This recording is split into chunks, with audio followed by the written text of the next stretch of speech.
and welcome to our show.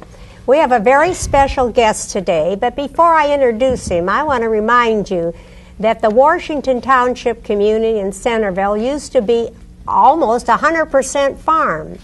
And today we have very few farms left. But you don't have to go back too many years to know that farming was the central interest in our community.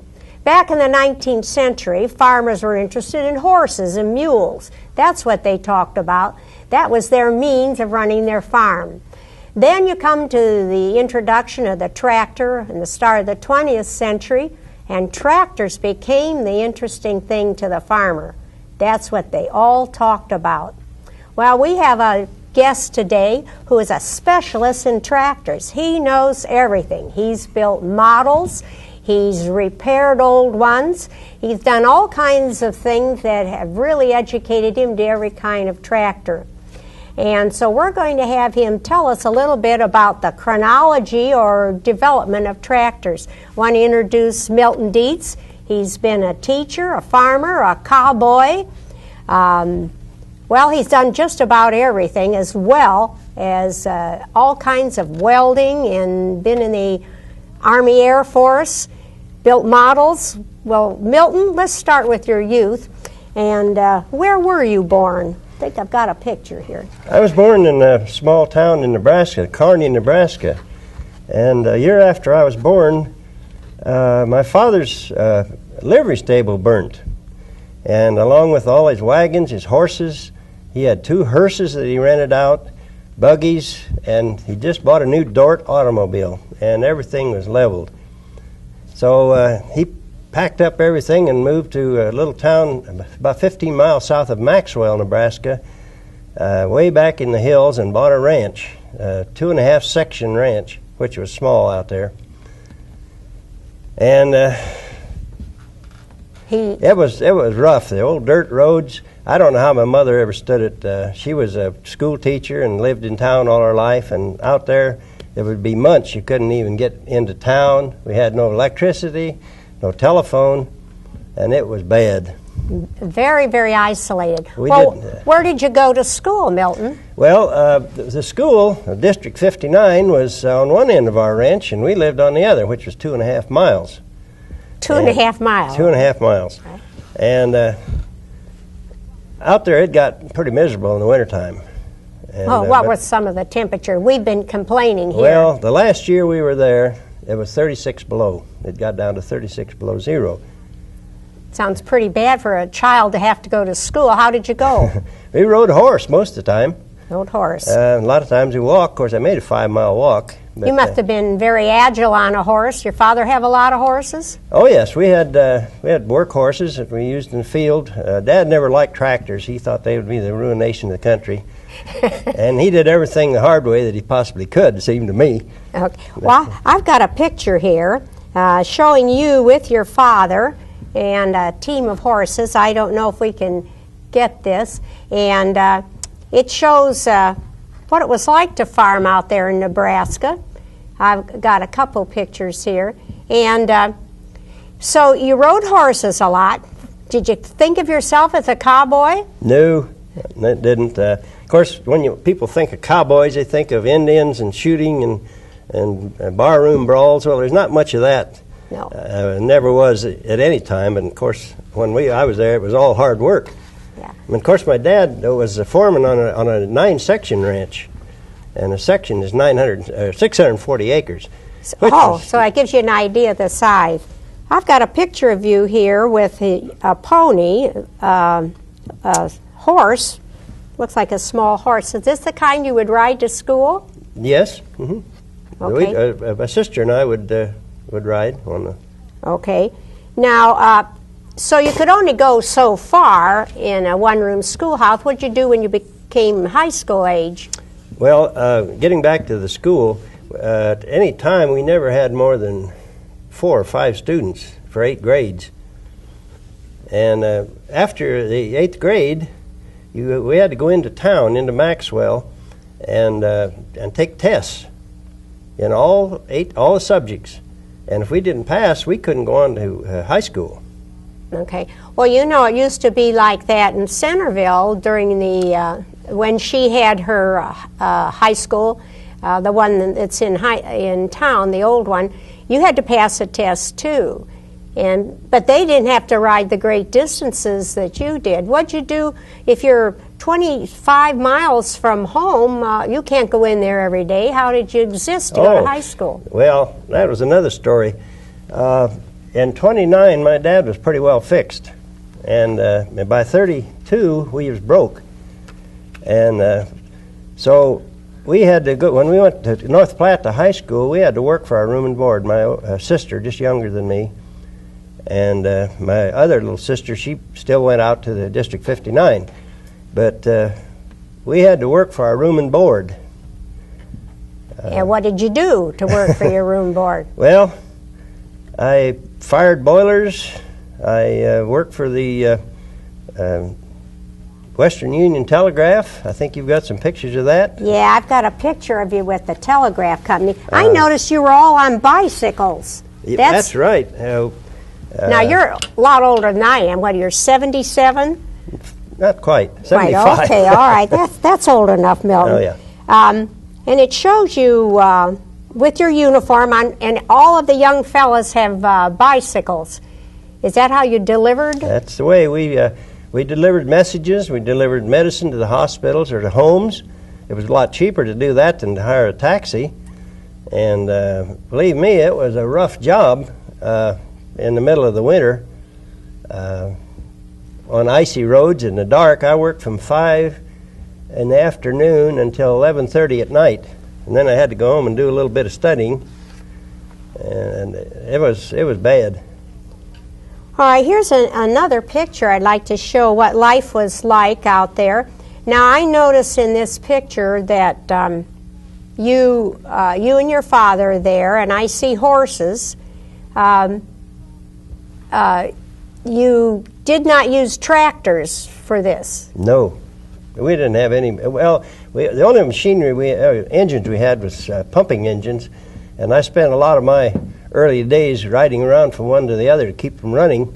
Oh, run water by the wind. The wind. If the wind didn't blow, we had to pump water with the gas engines, and probably that's where I really got started on this thing. And I would ride from one to the other and gas them up and make sure they were operating. So you, at that time, you were becoming mechanical. I noticed in some of the old catalogs that you've brought in.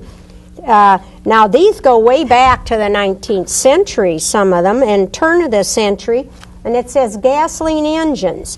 Well, now, I don't know that I ever thought of gasoline engines on the farms. This is before tractors. What'd they use them for? Gasoline engines came in before the tractors. In fact, the early tractors were merely a gas engine mounted on a cart, usually a steam engine chassis, and they weren't too efficient. Here is a gasoline engine that I brought in. It's a model of a McCormick Daring Model M, and these were used on the farms to use them to churn butter, to saw wood, to grind feed, to shell corn, and even to later on to run generators for electricity. And they were single cylinder, sometimes were double. They were all different makes, probably 200 different makes at one time. And these went out about 1940 when they come out with the little high-speed Briggs Strattons and some of those engines that probably most of you people are familiar with today. And so farmers around here had those too. Oh yes, everybody had one of them on a farm. You had them before you had a tractor. Use them to pump water. All right, you showed me some old books here. I know that you're interested in antique tractors and things. And this says mowers, reapers, binders. Well, I'm interested in any of the old farm machinery. It don't have to just be tractors or engines. Now, you have rebuilt and restored mowers and reapers and binders, too? Yes, I have. Okay. I noticed, though, in the pictures in here that they show horses pulling them. Well, that's all they had. When that came out, that was all there was. What year is this? Oh, it's probably 1880s. 1880s, okay. So they had some kind of equipment, but they didn't have the tractor yet. Is that company That's the New Empire. Oh, it's Akron. I thought it was down here in Miamisburg. I got one that's where they made them in Miamisburg many, many years ago. Well, you know, Mr. Belvo that we interviewed once, he said he bought one over there in Miamisburg, something I never knew. All right, here's another thing I know, and I visited your home and I saw your buildings where you keep all of your antique restored things, that you have all kinds of, what are these called? That's a threshing machine, or a grain separator. Grain separator. All right. Where did you find some of these old antique machinery to restore and repair? Well, I started out so long ago that most of this stuff was in the junkyard yet. And you could pick it up almost junk price. But those days are gone. There might be a few parked out in some woodlot somewhere, but they're getting pretty scarce. Well, can you tell me what kind of condition were these when you started with them? Some of them was unbelievable. There was just nothing hardly left. All the steel would be rusted away. The cast iron parts would be about all that would be left. Okay. Where did you learn to do the welding and work with the metal that was required to restore these old machineries? Well, I guess I started welding back on the farm. I worked for a fellow that had the first welder in that part of the country. He pulled it with an old farm-all tractor. And I think that was probably my first attempt at welding. And that was back after we'd left the farm. I guess I've been getting ahead of myself here. My father passed away in my 12th grade at Christmas time. We still had 3 or 4 more months to go. And this was the coldest winter we'd had. And my mother was out on the farm trying to run the farm. And I would run back and forth trying to keep everything going. And they foreclosed on us and moved us out. And that was the end of the ranching, which I'm rather glad of. I never liked ranching. I always liked farming. And yeah, there's quite a difference. That was a turning point then, and we moved to a farm down close to the Platte River. And so now you could have a tractor. Right. Well, as such, we lived at one place, a house and a building at one place, and my farmland was about 5 or 6 miles away. And I had the little team of mules, and I farmed with a Fordson tractor, like this one right here. The most miserable machine that was ever invented, I imagine. What's it called, that one? This is a Fordson. It was made here in the United States. They made some later on in England that were pretty good tractors. But this tractor revolutionized the tractor industry. Every farmer almost had one. They only cost $495. And they'd even throw in a plow. But how many plows would this pull? Well, 2. 2. If you take it easy. But it was a miserable machine. They would rear over backwards with you like that if they'd get pulling too hard. Oh, dear. And, of course, the fenders kind of kept you from going clear over. I notice it has all iron wheels. Oh, yes. All the tractors up until about 1936 had steel wheels. And they had lugs on that, of course, today would be unacceptable on the roads and streets. About 1936, they started putting rubber on tires, and that was when I worked in the blacksmith shop.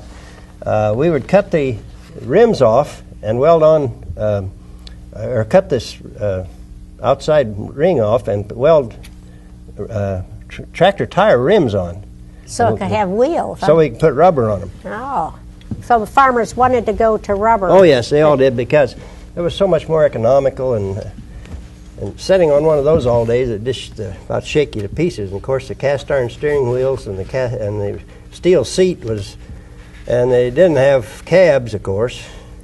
So you sat there in the heat and the dust. And in the winter, the cold and the wind. Not a pleasant trip. No. I have a picture here I'd like to show because it has your wife in. Your wife, Sarah, and your son, Doug.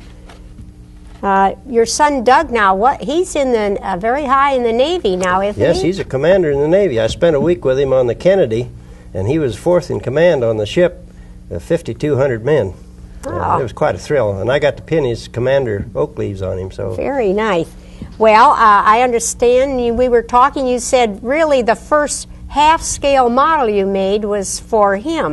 Right. It was a little rumbly tractor, and we got it made. Probably one of the first scale model gas tractors that was made. The first one I ever knew of. We made a half-scale model of a little rumbly, and then Sarah decided that we ought to have something to pull with it, so we made a little thrash machine. And let's see if I can find a picture of that one. Best to show it was the first or second Holiday at Home parade. Oh, I can see how that would be very impressive. I walked along behind him, and I could hear the people clapping and saying, "Oh, my grandpa used to have one of them," or "My dad used to have one." And if we go down there today, nobody even know what it was. You know, very few. There might be a few in the crowd. Within 25, 30 years, people don't know their tractors. That's right. All right, here's a picture, and it shows your wife Sarah in one of your parades. Now, you show off or demonstrate your model of your half-scale models of these tractors and different farm equipment at steam shows. We call them steam shows because that's what they started out. The steam show started about 1950, and actually they stopped using thrash machines about 1940 because they run out of men. It took so much manpower to thrash. So the combines started coming in, and by 1940, most of them were gone. And so some of the old farmers still had some of the old equipment left in the 50s, and they decided to get the machinery out and thrash a little grain. And lo and behold, once they got started, there was 1,000 people standing around watching. And so that's the way the show started. And now the shows are tremendous. We were one at this summer at Portland, Indiana, where they featured Case and Case thrashing I think machine we company. have a Case here, don't we? We got a lot of them in there somewhere. Is that one? No, that's an international. But anyway, there was 75,000 people there on Saturday. Well, that shows a lot of interest. There is a tremendous. In fact, the World Report. What is it? Some other World Report. A magazine, a financial magazine, said it's the fastest growing hobby in the United States. And here you're one of the forerunners of it. Now here it shows you with one called Gar Scott. Now what's the date on this? That was made about 1911. Now this is a model, you understand? Yeah, that's a half-scale model. Half-scale working model. Everything works on it. And you make every piece of this? I made every piece of it. I know. I saw your workshop. You have a whole workshop just for metal, and you have a workshop for wood, and you had different kinds of welding. I didn't even know there was more than one kind of welding. You had, what were the? Well, actually, the two. I have a portable electric welder, and then I have a AC welder, which runs off of the house current, and then I have an oxyacetylene welder. That's gas. I use that to weld and cut. Of course, actually, there's hundreds of different kinds of welding, but we won't go into that. Yeah. Well, I notice you do 100 different things. He makes the frames for things. He makes toys. You made toys even when you were a very small boy. He had some I think pictures. You have some pictures there. And the toys were amazing. That a young child could visualize and make these things. This tractor I like a lot. Yeah, I did too. I was about to cry there. You can see they're getting ready to pull it on a truck. You sold this? Mm-hmm. That's a 1918 International. It's 4 cylinders, and it had 7 carburetors. And if you think that wasn't something to tune up, 1918. They only made, I think, 500 of them or something like that. When you took me through your building where you keep these antiques, you had that one that you said, now look in the back, Janet, there is the, that's where the oil's kept. And you said What was that? You had to have the oil running through the engine all the time and went out on the ground? Yes, I have a Hart Power, 2850 Hart Power, made in 1928, and it was oiled by a box about 2 feet long, and you filled the box with oil, and it was pumped to all the bearings in the engine, and they run right out on the ground. Oil must have been a little cheaper in those days. About 9 cents a gallon, I think, at that time. Oh, no wonder they did But the engines lasted forever because they were always running in new oil. Okay, that would account for their longevity, Right. wouldn't it? All right, you brought some other magazines in here, or pamphlet books. This says the old Abe's News. Let me explain that, Janet. Okay. This publication is a publication for the J.I. Case Collectors Association. A lot of the... Is Case still made? Do they still make that tractor? Tenneco bought them out, and then they bought out International Harvester, so now it's Case International. But as I understand, they're on shaky ground. Yeah, I was amazed that all these different tractors, and you had all these names. I copied a list of names as we went through there. Rummy, I can't think of, Twin City, Scott, Oliver, all of these tractors, and yet today we have almost no tractor companies in the United States. It's tragic. There's only about 2, really, John Deere and Case. And as I started to tell you about this publication, it's a let's see, we get it 4 times a year. It was published by the Case Collectors Association, and we meet every winter at some town and have a convention, and then in the summer we meet and take our machinery to a steam show. They sponsor us. Well, that'd be pretty tricky, taking all the I don't things that take you them have. all. How do they get there? How do you get those big tractors and those big pieces there? They send a lowboy. Okay. And this year, now we went to Portland and we took all our Case models, and also took the old Hyder tractor because Hyder was bought out by Case later on. This has a nice I see that. article written about Meet a me. Case builder, Milton Deets. Boy, it had some very nice pictures in here. Nice article, about 4 pages long there. Has all those great pictures of when you were out west and when It shows some things here too that I don't think we discussed. I made a little automobile that Sarah drove to school. Your wife drove? Yeah, right. And I made a Jeep for the little kids to play with. Our kids never did learn to drive. They just got in? They just got in and drove. We got movies of them driving all our stuff, all the equipment. Well, I bet people love to come to your house with all the little tractors for people to run those half-scale models. And you build a car for your wife. There aren't many husbands that do that. Build cars for their wives, okay? We have one piece here on the table that's interesting. What is that 3-piece one? I can tell it's old. Okay, that's a steam threshing outfit. Of course, the steam engine, the power plant up here, run on coal, or they could fire it with straw or wood, whatever was. Oh, really? Out where I came from, there weren't hardly any because there was no wood, very little wood. The water was bad. It was alkaline water and eat up the boilers, and there was no coal. So where I came from, there was very few steam engines. Now around here, there were a lot of them. Yeah. And in eastern Nebraska, they had quite a few.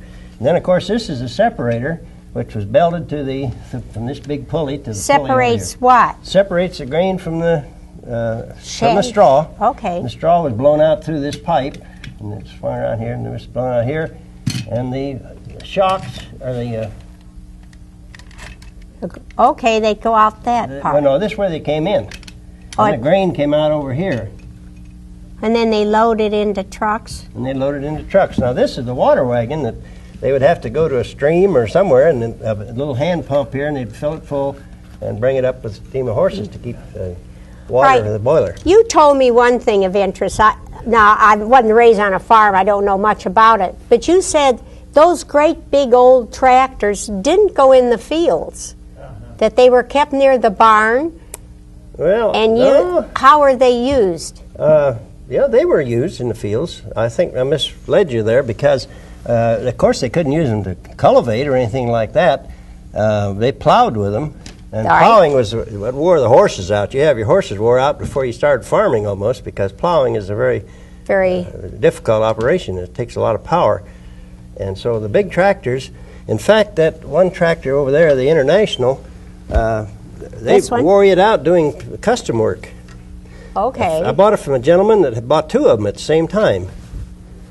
And one of them, they picked it up during the war, and he hid this one. And I finally found who it was, and I had an awful time. He wasn't even going to let me see it. He was an old bachelor, and he lived with his old maid.